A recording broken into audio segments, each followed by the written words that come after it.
Hello, everybody, and welcome. My name is Auret. I am from Essetino Media, coming out to you on YouTube, Facebook, and LinkedIn, hopefully, if that's streaming all correctly.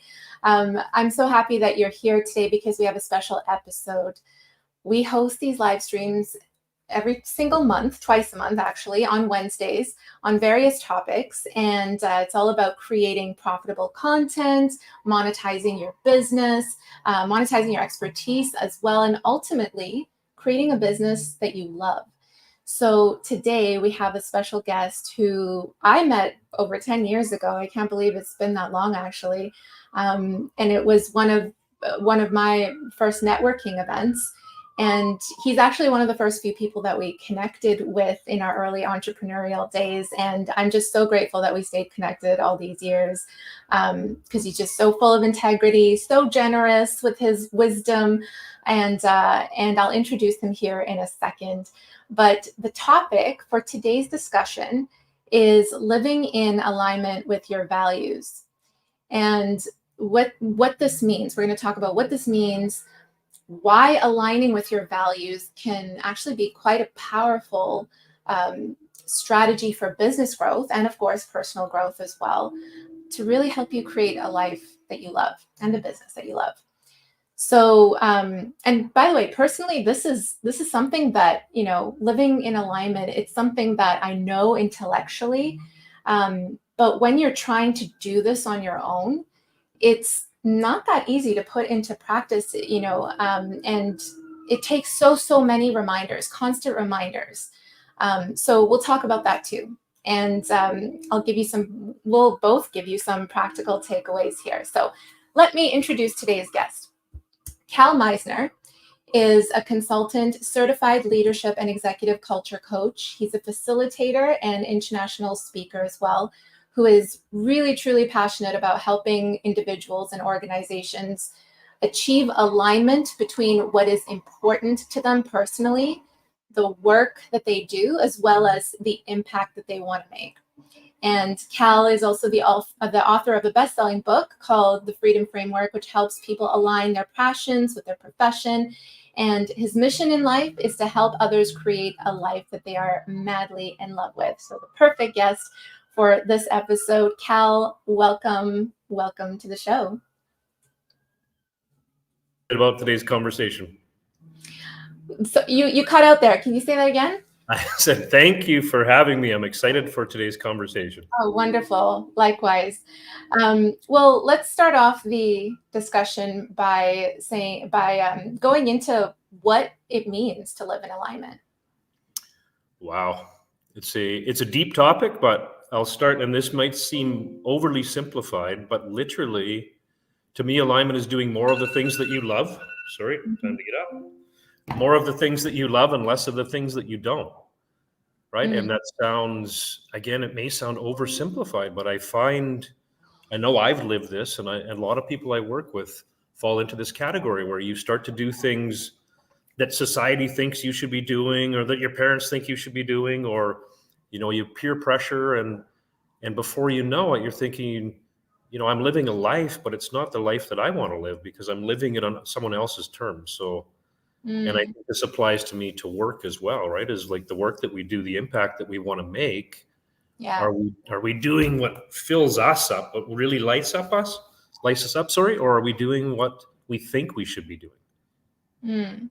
Hmm. And what are some of those common signs that, someone is out of alignment with their values in their Hmm. professional life? It's a great question, and if I can come back to that in a sec, because I think no, maybe I'm getting ahead of myself. So I think some of the signs are I don't know, like for example, if you're feeling irritable, if you're feeling, I mean, it boils down to happiness and joy as well, right? So, Mhm. and I think it's probably not realistic to think that there's a utopian state where 100% of the time we're happy and we're joyous and we're thrilled with what we're doing. But even simply checking in, like, do the good days outweigh the bad? Right? For Mhm. example, especially when it comes to work, do you dread getting up in the morning? Like, that's a good sign. Do you, even the night before, do you have trouble going to sleep? You're just, oh, I'm really not looking forward to tomorrow. Yeah. Those are some signs. Um, and again, just feeling genuinely unhappy. Like, I'm doing these things, I'm working, I'm doing the things that should bring me joy, but I'm just genuinely not feeling that happy. Yeah. And that's something, I mean, we're so used to just go, go, go, right? In this world filled with noise and just getting things done. It's like we're in a constant cycle of doing, doing, doing. Mhm. And it's easy to push a lot of those feelings aside, right? And just kind of ignore them and be like, just got to keep doing what I'm doing.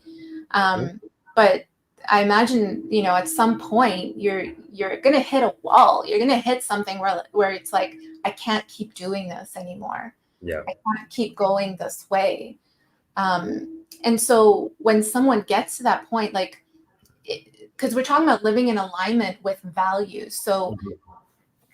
how can someone identify their core values? Mm. And, and how can we determine if our work aligns with those values? That's a great question.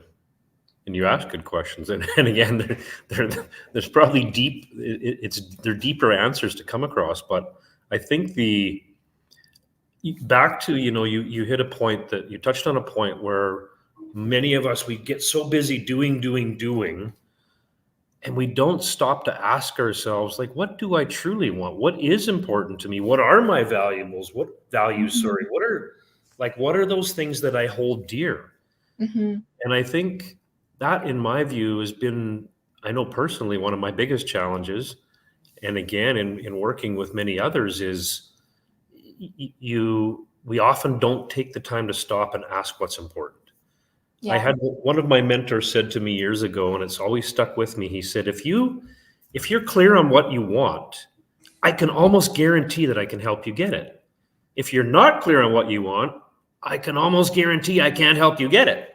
Mhm. And it really stuck with me. And so, back to your question, like, how do you identify your core values? I mean, there's many exercises, there's many formal exercises to do just that. But I think one of the most important things is really taking the time for yourself, right? Quiet time, whether that's in nature, whatever's most meaningful to you. But how do you really tap into, what is it that I truly desire? What are the things that I want? And when Yeah. it comes to those values, like, thinking again, what's important to me? I'll give you an example. For myself, one of my biggest core values is freedom.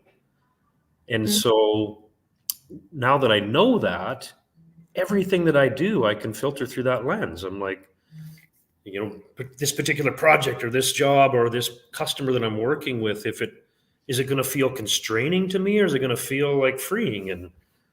And so it's just a really great gauge, when you know what those things are, to filter through and say, does this fit with my values or does it not? Yeah. So, because you're touching upon so many good points here. Like, so you're just to summarize, you're saying, ask yourself what's important to you, Mhm. what do you want, and then filter your decisions through that lens. But I mean, is it put into practice? There's so many things that can come up, right? Like, um, because I can hear someone saying like, oh, I have to do this, right? I have to get on all these calls that I have scheduled in my week. I have to do that. So what would you say to someone who's bringing those kinds of rebuttals up?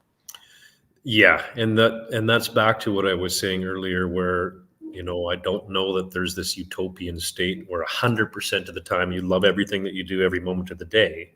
Yeah.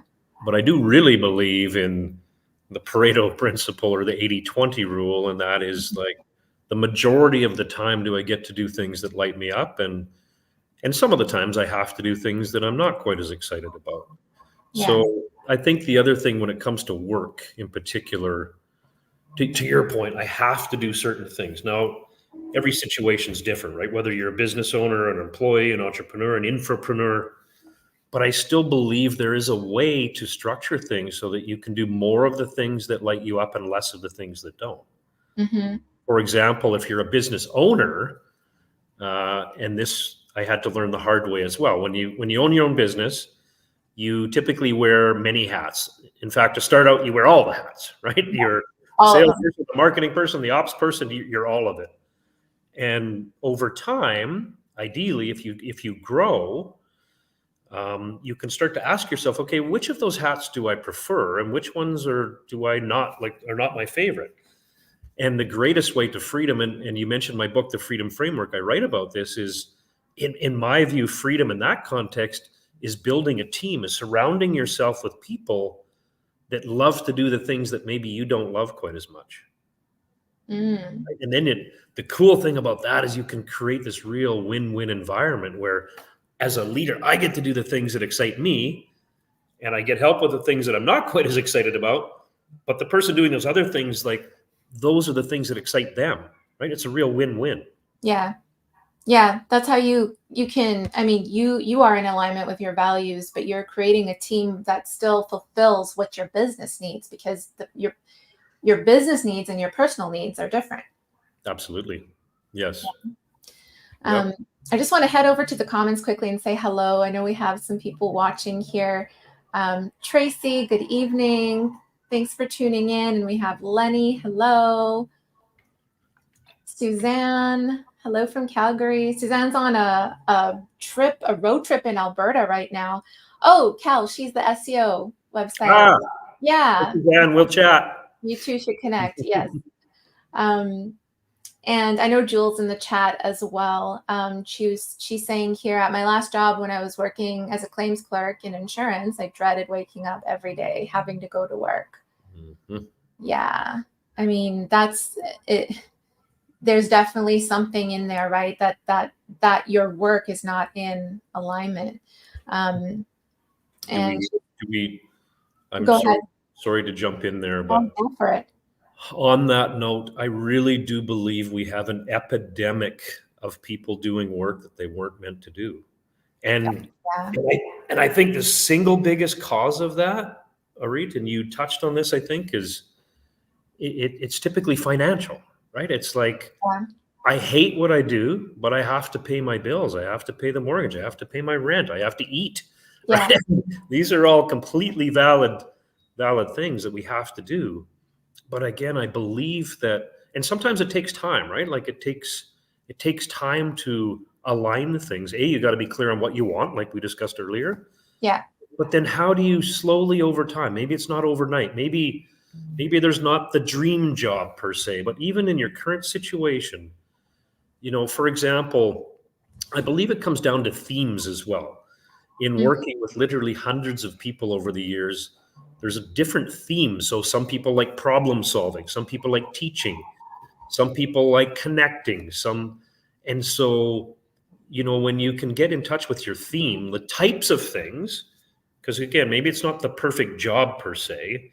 Yeah. I've also found like happiness doesn't typically come in the form of a job title or, right? Like those things. No. And I pursued that for the longest time, saying, how come I'm not happy? And now I'm a senior project manager instead of a project manager. But what I found is it's more in the themes. It's more in the types of things that you want to do, that you enjoy doing. Mm-hmm. For example, I love connecting with people. So whatever role I have, whether it's in my own business or when I've worked for other companies, even when I'm working with clients, like, throughout the day, do I get an opportunity to connect with people? Whether that's one-on-one coaching conversations, whether that's mentoring, whether that's speaking to a group, whether it's being part of a workshop, I just look for those opportunities where I get to connect with people. Yeah, absolutely.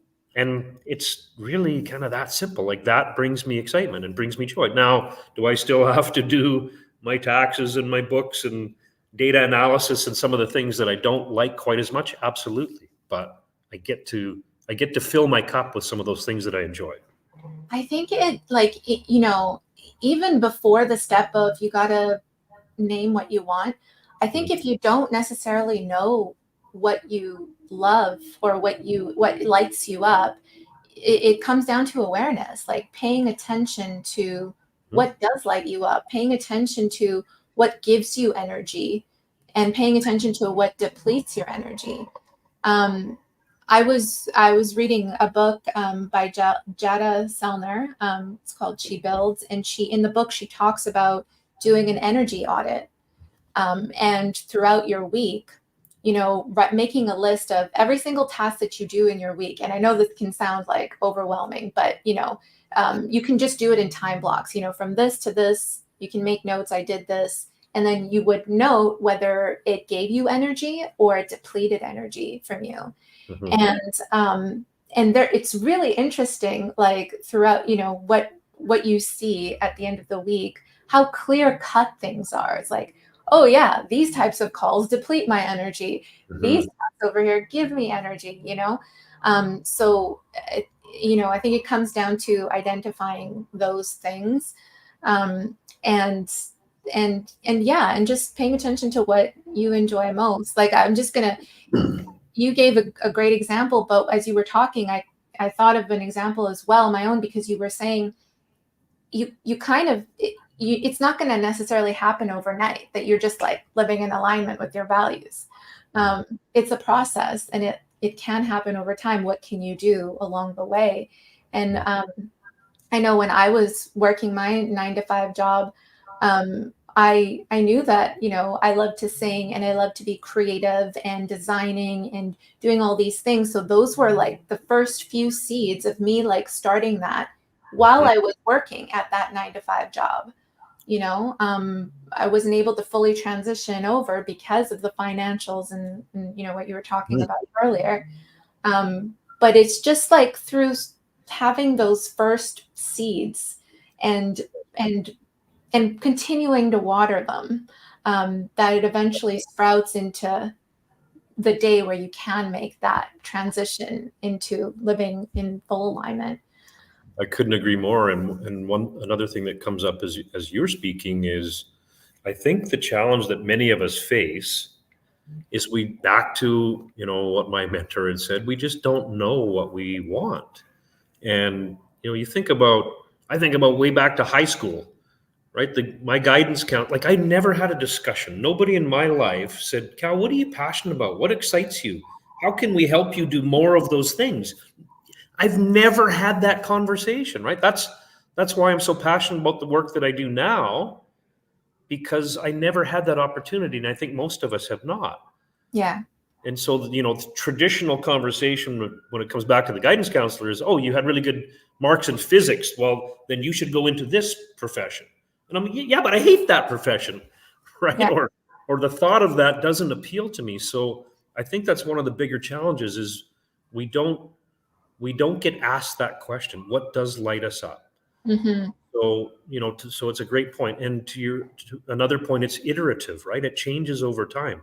I can promise you what excites me now is very different than what excited me 2 years ago. Yeah. Right. So it's constantly checking in. Another point that came up as you were talking, and I apologize if I'm throwing these out there, because is sometimes we truly do not know what the thing is. We don't know what our dream gig is. We don't know what would light us up. So sometimes we just have to try things, right? And fail fast. And by that, I mean, have the courage to try something different. And that may or may not be the thing. I know a lot of people that I've coached and mentored as their leaders say, well, what do you think about trying this? And like, well, I really don't know. So, okay, well, tell you what, let's try it. And if it's not your thing, cool. Like, there is no commitment, there's no obligation to, right? And sometimes it's process of elimination. Yeah. Yeah, it's like, and this is why it's a process, is because it's constantly evolving year to year, like, Mhm. um, and so you living in alignment can completely change depending on what's going on for you, and how and what you feel lights you up, and what you enjoy and what you prioritize or want to prioritize in your life. Agreed. Jules saying, I love to fail forward fast and you figure it out faster. There's a lot of alliteration in that. Yeah, there, there is like a lot of X. Yeah. Yeah. Yeah, and absolutely. It's like you never really get there, to be honest. But that's like, Mhm. that's the beauty of it. That's the art of it. It's like it's like a piece of artwork in the making constantly. Totally. Some could look at that and say, "Oh my God, like you mean I'm never going to be happy?" Said, Yeah, no, I don't. I don't think that's what we're saying. I think it's a it's a constant journey to tweak things in your life that are more meaningful to you, right? yeah, Like another thing that people can do is it's similar to the energy audit you spoke of, but I like to keep things very simple. So just think, if you think about work, for example, in the work that you do today, just take the top 10 things you're responsible for hmm, in any given week or month. And then really simply just go through those 10 and say, which of these like do I really like? Which of these am I okay with? And which do I despise? yeah, Right. And right there, that might be a clue to say, okay, like I really love this. How do I do more of that? And the things that I really dislike, how do I not do those anymore? And again, a lot of people, I think in particular, if you're an employee working for another company, you may say to yourself, I don't really have a choice. That's part of my job description. hmm, Well, I'm here to challenge that because I believe that you can. It's now depends, of course, on your leader and the support of the company, but I believe that there's an opportunity to say, this is, I love doing this, but this is not really my thing. So what do we do about that? So yeah, that's, yeah. So that I'd say is an audit around the tasks that you do for your work. And then another, thinking about your personal life. I think one can just look at some high level categories, right? So for example, your relationships, your relationship with yourself, your romantic relationship, your friendships, some other things like the work that you do. We've been talking a lot about that. The place in which you live, that's a huge one, right? Like mhm, the physical surroundings you have every day have such an impact on your overall happiness. So yeah, are you living in a place that you really dislike? And if so, what steps can you take towards changing that? Here's hmm, the other thing that, I think a lot of people, okay, let's say you get really clear on those things that you like and want and desire, but in order to get them overnight might seem daunting as well. Like, how do I possibly do that? Here's something else I always ask myself, and again, working with clients, ask them this as well, is what's the one small step you can take today yeah, to get you towards that thing that you ultimately desire? hmm, So I don't know, let's say you're whatever job you're working in today or whatever business you're in, but let's say you want to write a book. Could you start writing every day? Could you write a paragraph, a couple sentences? Could you start to jot down some ideas? Could you send an email off to someone that you know that's already written a book? Like, just the one little thing. And the cool thing is the cumulative effect of doing those things. One day, a year from now, or 18 months, when you look back and say, wow, I've really made a lot of progress towards those things in which I desire. yeah. We talk a lot about that here on this channel. It's doing the 1%, Yes. just doing the bite size, not trying to like, because it can be this big, intimidating project to write the book, Mhm. to make X amount of money, X amount of dollars per month or per year, or to, live in alignment with your values, like start a YouTube channel, right? All of this like can feel really heavy and daunting, but it's like, what is that small piece? What is that 1%? What can you do today? But I think the other big piece to it as well is checking in with yourself, because it's easy to just say, okay, yeah, today I'm gonna, identify what gives me energy, what doesn't give me energy. I'm going to make a list of what I love to do, what I don't like to do, all this stuff. And then you have the list, right? But it's taking action on that and saying like, okay, what on this list can like, let's look at what depletes me and what I don't like doing. What, can I delegate something? Can I remove something altogether? Is there some way I can shift things around? Create a new time block for something that I do love to do more.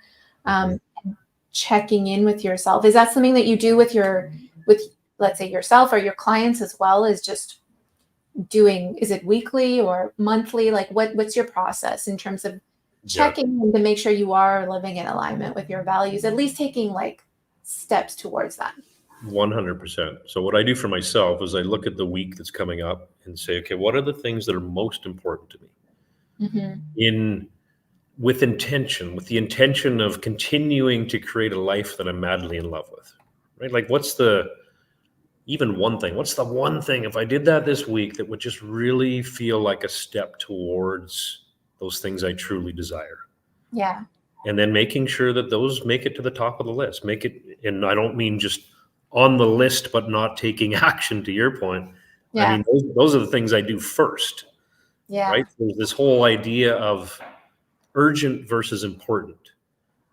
And often, so to me, taking those steps to create a life I'm madly in love with, those are extremely important.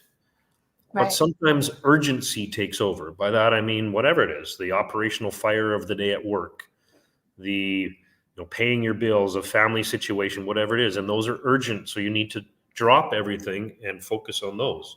Totally understandable, right? Life happens. But how do you always bring yourself back to the things that are important, that are going to get you towards your goals? And what's the outcome of that? Like, of course, feeling happier and that kind of thing. But what have you seen be the outcome of that?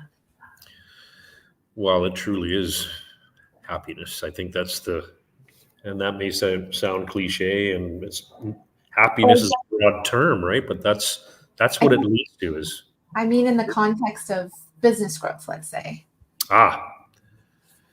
Well, so to me, and you and I have talked about this, to me, personal growth is business growth, right? And that's another, you touch on a key point, is they are different for sure, but so many people, I think, keep them so separated that there's a disconnect. There's misalignment, right? It's like, I love to do this, but my work is the opposite of that. But okay, but like, just look really simply, we spend 2/3 of our waking life at work.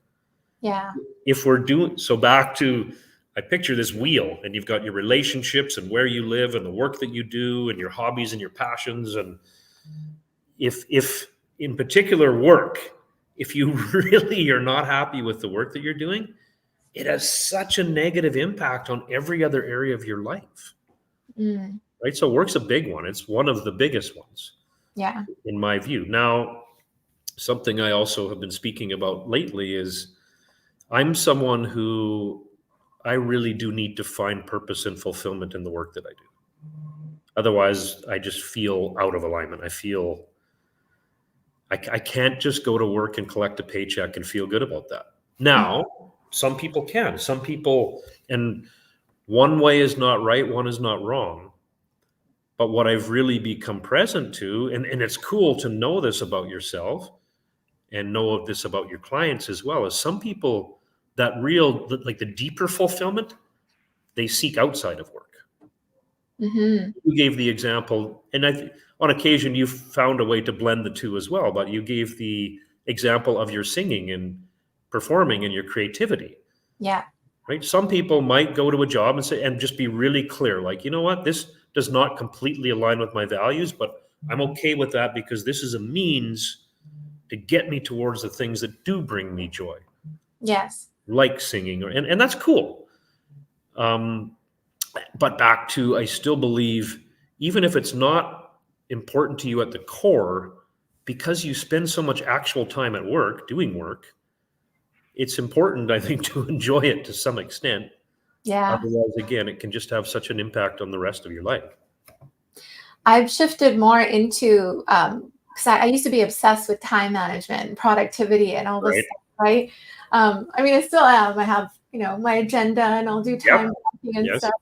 But I find myself shifting more from time management to energy management, managing my energy more than time. Love So, that. and really paying attention to energy. And if I find myself, losing energy or just feeling like, things aren't in flow anymore, I'll deliberately get up, take a break, like go for a walk. I've been really into doing Lego plants. You can see some of them behind me. Nice. So, and just like diving more into those things because it's immediate. Like we're actually connected to an unlimited source of energy here, guys. Like, it's not like, oh, I'm fully gone. It's if you're doing things that are lifting up your energy source, you can definitely get back up and continue on with your day, whatever you had planned. Yeah, I could not agree more. We were talking at the outset about what if you don't know the things you're passionate about or how to align with your values or what your values even are. And there's a whole host of ways to figure that out. But one of them you reminded me of is strengths finders.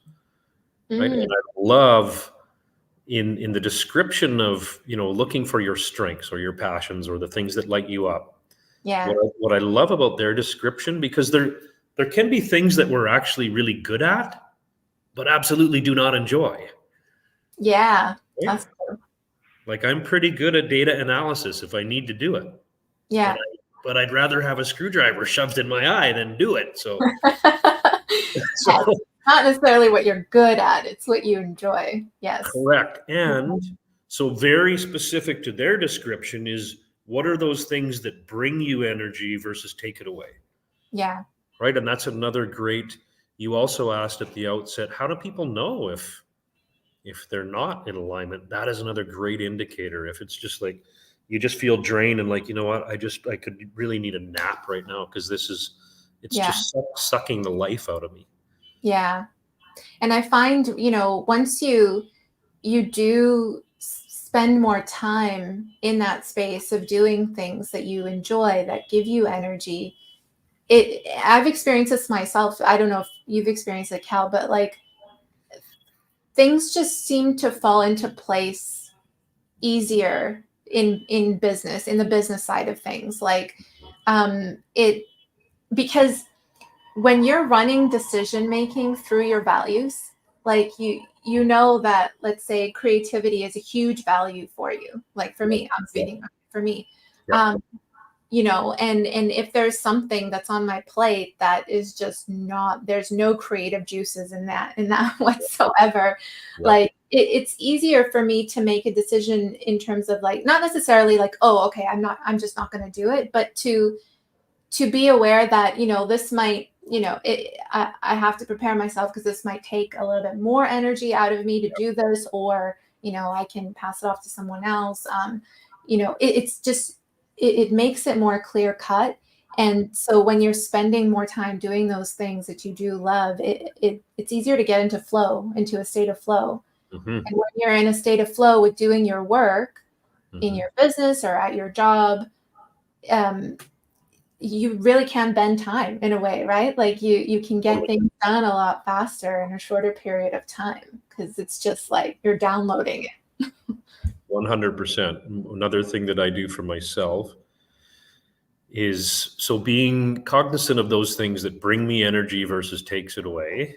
And then I also, when you were talking about time management, I match those up to the times of the day when I feel more energetic or less. So, Mm-hmm. so what I mean by that, for example, I'm most creative early in the morning. Yeah. So I usually get out of bed every morning and go for a hike. And that's then like I'm just on fire, right? That's when I'm thinking at my best, and so I intentionally use that time for thinking, for creativity, for planning, for dreaming, for visualizing, and then, Mm-hmm. typically shortly after lunch, I'm I'm not quite as creative. I'm awake and I can still do things. So I leave some of the more administrative tasks, for example, Mm-hmm. for after lunch, because I'm no right now in the morning, like I want to be thinking and dreaming and coming up with ideas. Yeah. And after lunch, when I'm not quite as intelligent, I can just I can just get through some tasks, and that's cool. But Yeah. we're all different, right? Some people are very creative in the middle of the night. Yes. So I Yeah. also know for myself it changes sometimes. So there was a long stretch recently where I kept getting these downloads at 2 a.m. and it was really initially bothering me, right? I'm like, no, I want to be sleeping. And then I thought, no, like get up at 2 a.m. And I actually was writing. I did a lot of writing. Mm. And then I fought it initially.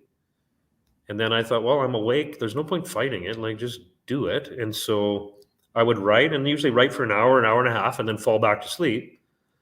Wow. Interesting. And then the next day I would get up and I'd read. And like, some of this is brilliant. Some of it was gibberish, but there, were, yeah, there was some pretty cool stuff. And so I think that's another thing, like back to alignment. It's like living in a way and working in a way that's better for you, right? Not what there's this, and I'm not slagging any one individual or methodology, but there's like things like the 5 a.m. morning or whatever that title is Oh, that yeah. don't get up at 5 a.m. and do this. Like some people are just going to sleep at 5 a.m. When Yeah. those days when I got up and wrote at 2 a.m. and again, I came up with some brilliance that I'm proud of, but I'm not getting up at 5 a.m.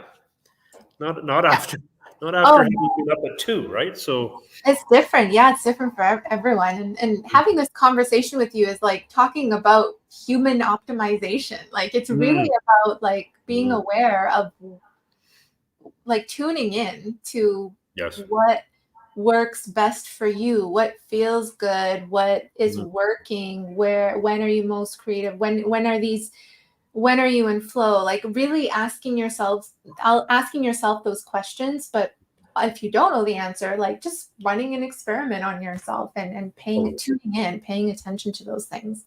Yep. I'm just going to head over to the comments to see we got Sure. a bunch here. So Suzanne made a comment earlier about the Atomic Habits book when we were talking about the 1%, like doing just like the one step. And that's such a great book, Suzanne. Like I love that book. Really, really, it's just, there's so many light bulbs with that book. Murray says, to make my personal growth part of or fused with my business growth is my goal. That's Mhm. beautiful, Marie. And Veronica, hi, Veronica. The greater the gap between what you do for work and how you live life, the more misaligned you'll be. For me, definitely. Hmm. Mm. Back So to, for some of us, that's very important. the goal is to close that gap, Correct. or at least get it as narrow as possible. Correct. And I know she's one of those people for sure. Energy drain, really good indicator that you're not doing the best for you. You are your garden, water you regularly. Yeah, I love that, Veronica. Mhm. I do this at night too. Suzanne says, if I can't sleep, rather than fighting it, I try and pay attention to the messages. Yeah, Mhm. that was really interesting that you were mentioning that. I mean, it's kind of inspiring me too, because I get these like ideas for lyrics and just melodies and stuff when Yeah. I'm laying in bed, like I'm trying to fall asleep. And I'm Yeah. like, "Oh, I don't want to get up and record this or write it down. Yes. Like, I just want to sleep." So I have been fighting it. Yes. but it's yeah, that's interesting. Funny on that note, I don't know what time it was. Early this morning, a guitar riff came to my head Ooh. and woke me up. So I had to get up. I had to get up in the middle of the night and play it. I played it like a dozen times, think, okay, I hope I remember this. I hope I remember this, and Yeah. went back to sleep, and I did remember it. So I'm Nice. excited. See, I never remember it. If I wake up, I know I'm gonna lose it if I don't write it down or something. Yeah, it's funny when you have these ideas just knocking on your door, like, let me in. Murray says, I'm at my most creative in the evening with the lack of distractions. Also, sometimes I have creative times at cafe alone. Yeah, I experienced that too, Murray. Like sometimes I find myself to be more productive when I just go to a coffee shop and just work from a coffee shop, just having that bustle around me. Sometimes helps. Depends what I'm working on though. I think we kind of touched on this, but Murray raises a great point, and I want to reiterate it, is that to figure out what's important to you or what you truly desire, Yeah. I believe we need to take alone time, sometimes a lot of alone time, right? Yeah. Because you got to filter out the noise from media, from friends, from your parents, and just like get really present with yourself. Okay, what is it? What do I want? We talked about this the other day, and I call it the formula, right? And most of us were taught the formula. You go to school, you get good grades, you get out of school, you work hard, you climb the ladder, and you buy the things, and then you're happy. Right? And what I found, like I followed the formula and I did all those things. And I climbed the ladder and got the things. And then, and the interesting thing is, from the outside in, people say, wow, you got it all together. Like you followed the formula to a T. And I'm like, yeah, but I feel like shit because the formula was not my formula. Yes. Right? It was someone else's. And so that is the key, is like, in order to create a life you're madly in love with, it has to be one you were in love with. Yeah. Right? Living in a place that just, you wake up every morning, look out the window, and say, I just love it here, man. And some would say, are you crazy? Like, why do you want to live there? Say, well, this is where I want to live. So, yeah. Right? It's 100%.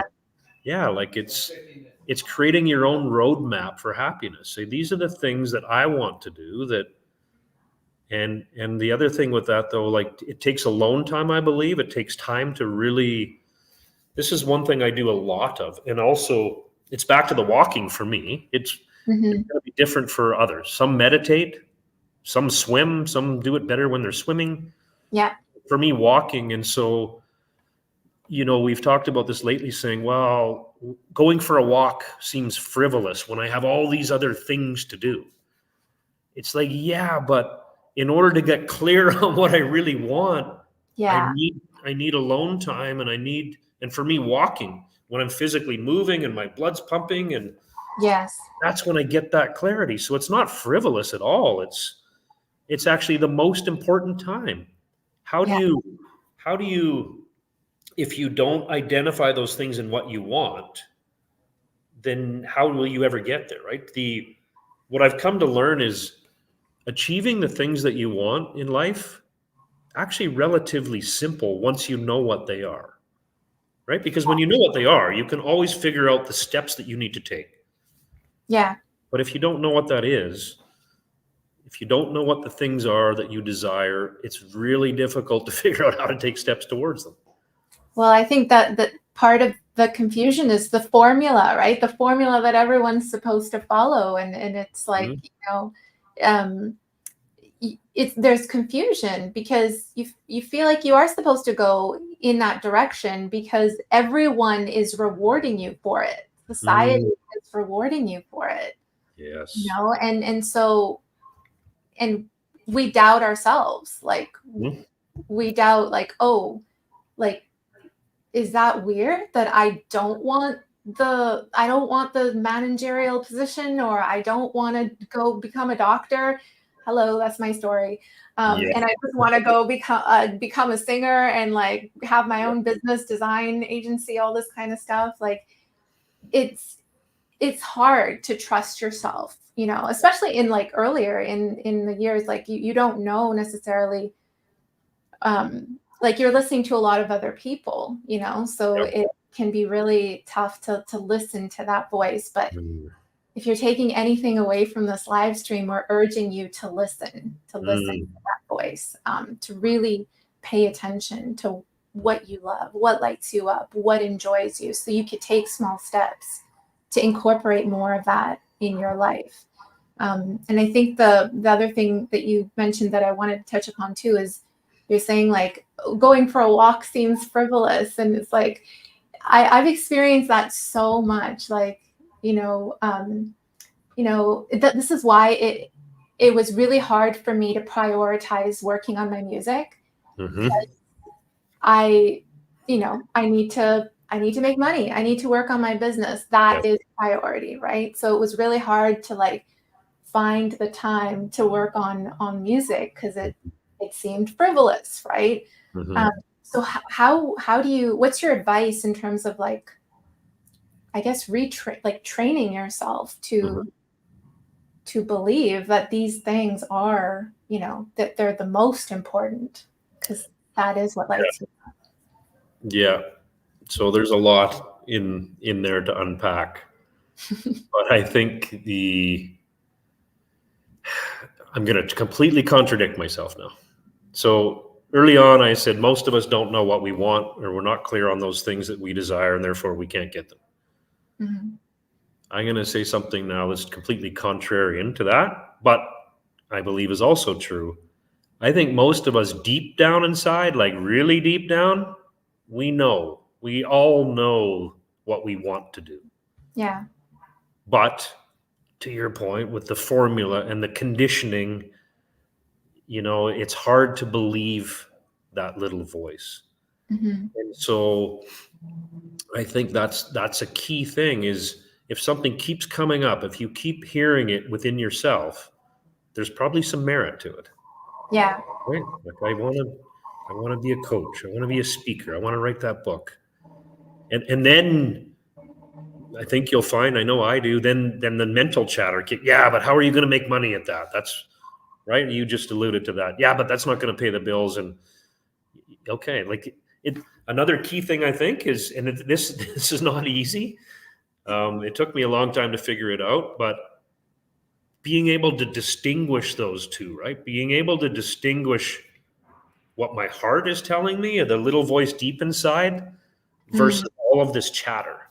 Yeah. And again, the best way I've found to help make those distinctions is through time to yourself. Yeah. Right? It's really sitting with, we are just this, and I hope this doesn't scare people, but another one of my mentors told me this a long time ago. I won't tell you the exact words he said, but we are like this, as humans, we're this neurotic mess. Right? Like we know what we want, but we fear getting it. We doubt ourselves. We know we can do it, but then we talk ourselves out of, like, we're just this constant neurotic mess of, I know what's in my stomach. I know what's in my heart. I know what I want to do. I'm always trying to talk myself out of it. Like it's right. And so but that's okay. Because again, I think it's being with all of that, taking the time to be really present to, wow, what's going on? I got a lot of chatter about, I'd love to be a singer and performer, but I know the story I'm telling myself is there's no way I could make money at doing that. Okay, well, let me sit with that for a bit. Let me just really watch what's going on within myself. Mm-hmm.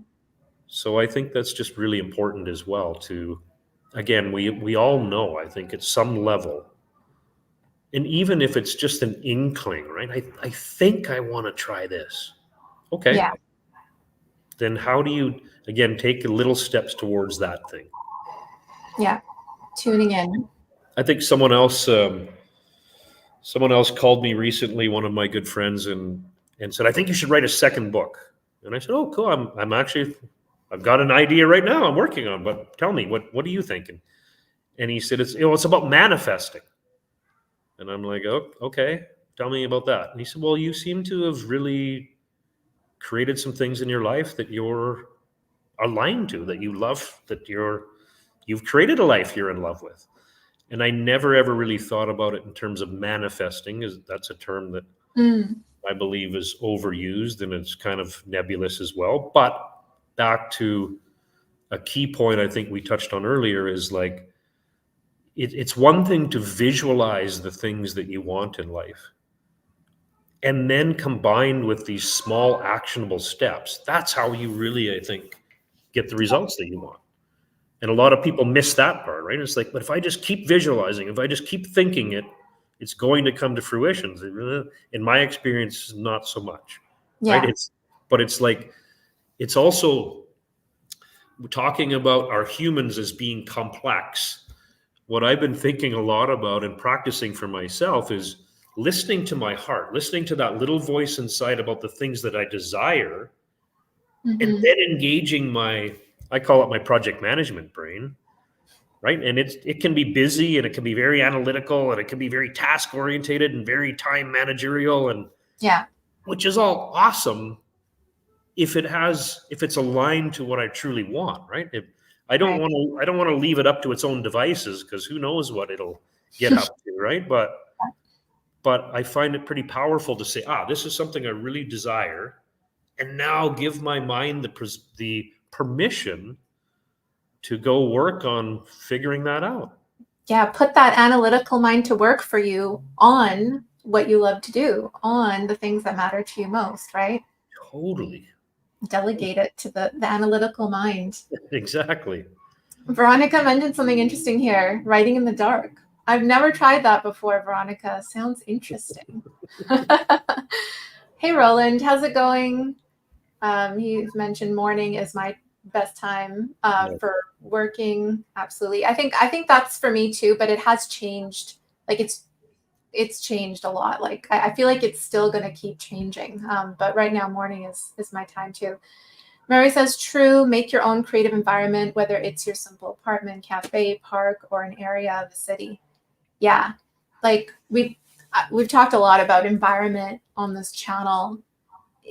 Everything is energy, like, without getting too deep into things, but everything, and this is why we're saying, like, everything gives you energy or depletes your energy, right? So again, it's coming back to, how does the space that you're working in, creating in, living in, how does it make you feel? For me, I know, like, I thrive more when, like, I'm in a decluttered space. So if, like, things are getting, like, too messy and awry, like, I'll have to go and clean some things up before I can just feel more in flow again. And then sometimes it's not even indoors. Like, I'll just want to be outdoors with my journal, just writing some ideas down, or in a cafe working on my laptop. So it's totally fine that it's many different things, and it's not one thing, and it's totally fine that it evolves, and it's totally fine that it's, like, not, what works for that person over there. Like, we're all so different. So trust yourself more. Trust yourself. And I think you also touched on a very key point, is ask yourself, not what do I think about this, but rather how do I feel about it? And that, whether it's the work that you're doing or the place that you live or the relationships you're in every area of your life, I think that's such a key point. Back to, how do you know if you're in alignment? Often we try to figure it out, right? Yeah. Don't try to figure it out. Try to feel it out. Yeah. Exactly. I was literally thinking about driving here this morning, or today rather. I was thinking about alignment, which I do pretty much constantly, right? Like, what's working for me, what's not, what's serving me well, what isn't, what do I used to do, what did I used to do versus what I do now. And I thought about one example of, I used to have some friends that hung out with quite a bit, and we would always go for dinner, and over time, and maybe this sounds cruel, but I feel like that relationship just ran its course, and we didn't have anything in common anymore. We weren't in alignment. We saw the world in a very different way. And so I remember, one night saying, well, we're supposed to go for dinner with these friends. And I just said, you know what, that doesn't feel right to me. I don't want to do that. In fact, I don't know that I ever want to do that again. Mm. And that's hard, right? It's Yeah. hard to choosing yourself, choosing those things that are aligned to you. Sometimes it's difficult, and sometimes you have to leave some people behind. You have to move on from a job. You have to maybe move from the city that you don't like anymore. Like, those things take courage, right? Yeah. But one thing I can promise you is I have never regretted choosing myself. Yeah. I've never regretted taking those steps. And sometimes they're scary, and they're like, whoa, I don't even know if I can do this. But the other thing I've learned is the real juiciness in life is just on the other side of that discomfort. Yeah. Oh, Right? yes. So many times over. It's like, I know this is going to suck, but my heart is telling me you got to do it. Yeah. It's kind of along the lines of the comment that we have up on the screen here too. 100%. What Denny's saying, can be terrifying to step out of your comfort zones. Yeah, Yeah. it is. I don't think it can be. It is. It often is. And there's some, you know, it can be quite frequent that you're making a decision that you know is in alignment with you, but it's not going to be a popular decision Mhm. for other people or the people around you, the people closest to you even. So yeah, like you were saying, it's really Mhm. hard. You're making a bet on yourself in a way, because you Mhm. know that what's on the other side of this, it's going to be better for not just you, but everyone around you. Totally. And Because here's another, maybe even a slight nuance to that. I read something the other day that really struck me, because Mhm. sometimes, the relationship we're in, the work we're doing, like, it's good. It's okay. Yeah. And this quote I read, it said, "Are you willing to leave something that's good in order to pursue something that's epic?" And I thought, whoa, that's pretty Yeah. cool, Yeah. right? Because sometimes we're comfortable. It's like, like, I know what I really want to do deep down inside, but this is okay. It's paying the bills, right? It's like, oh, that to me is like, that's scary, man. Yeah. Living life like in comfort, to me is, and don't get me wrong, like, it's okay to be comfortable and content with what you have, Hmm. but sometimes we have to leave something good to go on to something that's epic, and that does take courage. Of course. Yeah. Epic cannot be achieved in your comfort zone, No, all outside your comfort zone. no. Um, Two things can be true at once. 11 things can be true at once. Very true. That's true. Becoming more of a maverick in recent years has made me think and do apart from the herd. Mm, love that. Yeah. That's the Um, other thing, thinking about. Hey, Jacob, nice to see you, brother. I think, this idea of choosing yourself or becoming a maverick or living in alignment, taking those steps. mhm. The other thing I found, that the more you do that, it's like a muscle, right? You start to build it up. You're like, ooh, that was Yeah. really scary, and I did it, and I didn't die. Yeah. Okay, I wonder what else I could do. Right? So it's an exercise. It's a constant iterative process to look into your heart, see what you desire, and then work out the steps you need to take to move towards that. And I think when you do that, you're creating new experiences in your life as well, because the definition of stepping outside of your comfort zone is like, something that you're not used to doing or you've never done before, or it's pushing you a little bit, Mhm. in a direction that you're not used to. So you are like a byproduct of that is creating new experiences and Mhm. therefore attaining different results.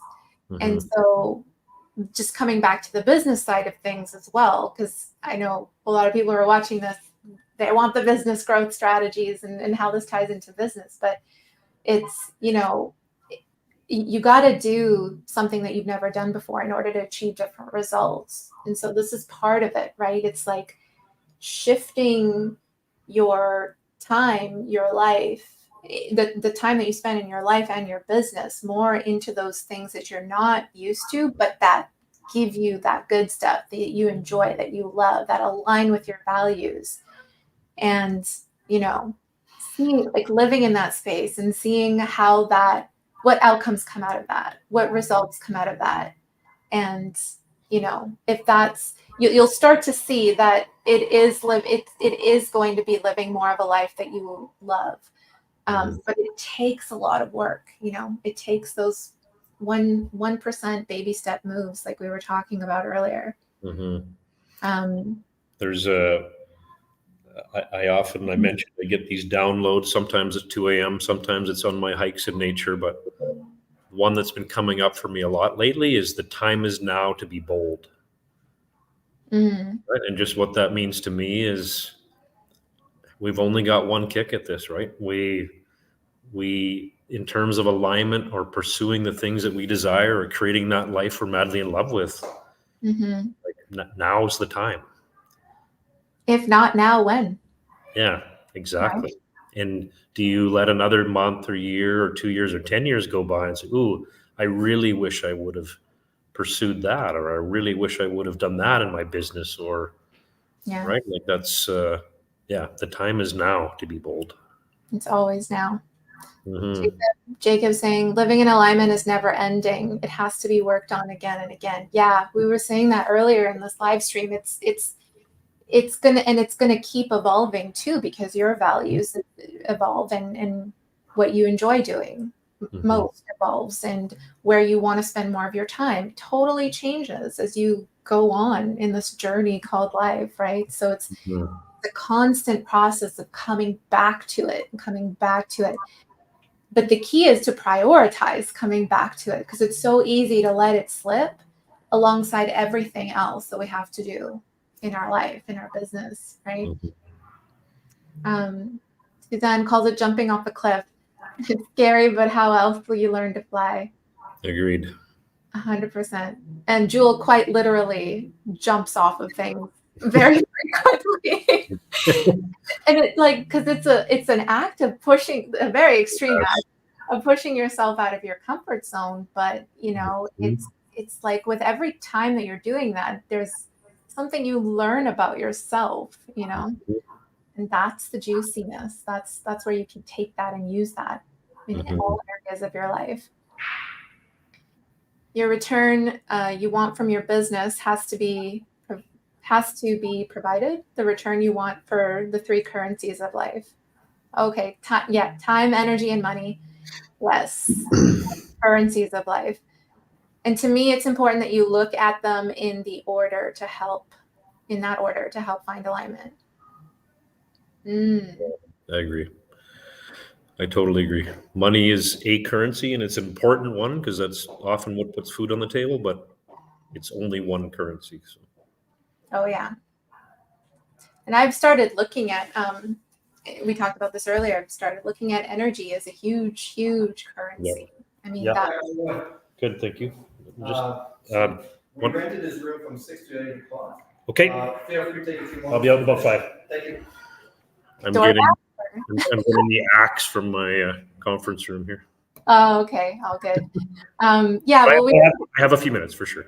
Okay, perfect.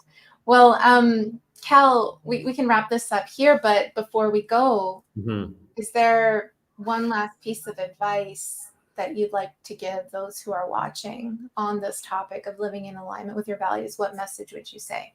I think it's just a reiteration of everything we've talked about. Listen to your heart, continually check in, have the courage to take those steps towards the things that you desire. You mentioned that, and I understand this sentiment entirely, where some people might be saying, well, we should be talking more about our business. But I assure you that's exactly what we're talking about, because again, 100%.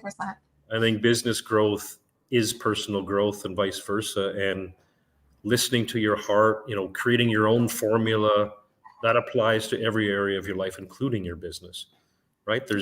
I'd say, especially in business, when you look at formulas, right? The frameworks, and people say you must do this in your business. Well, there's so many ways to do it, and you need to do it in a way that feels good to you and feels in alignment with you. It may not be what others do, but that's the beauty of pursuing your own path. Yeah. Yeah. 100%. And I think I think the single most important tool to me over the years to help with this too has been having mentors or having other people that you can call upon too, right? It's a combination. It's really taking time for yourself to listen to your heart, but also having others that can maybe guide you through that process too. Right. And I know that you provide some one-on-one coaching as well. You do a lot of amazing work with individuals and companies. I mean, Cal's worked with, really big organizations as well to fix them from the inside out, essentially, with the people, and working individually with people. So if anyone's interested in getting clarity around finding more meaning in the work that you are doing, or if you're interested in creating a life you're madly in love with and you do want some guidance around that, Cal is definitely your guy. He's actually offering a free discovery call. So you can take him up on that. I put the link down in the description below if you're watching from YouTube, and if not, just DM me if you're watching from Facebook or LinkedIn, and I'm happy to send that over to you. Cal, thank you so much for joining us today. And yeah, I feel like we could go on. It's been an absolute pleasure. Yeah, I feel like we could go on forever as well, but it's been great, and hopefully it's been helpful. And yeah. Wonderful. Thank you so much. And thanks to everyone who's watching as well. Enjoy the rest of your evening or day, wherever you're watching from. Bye for now. Cool. Thanks all.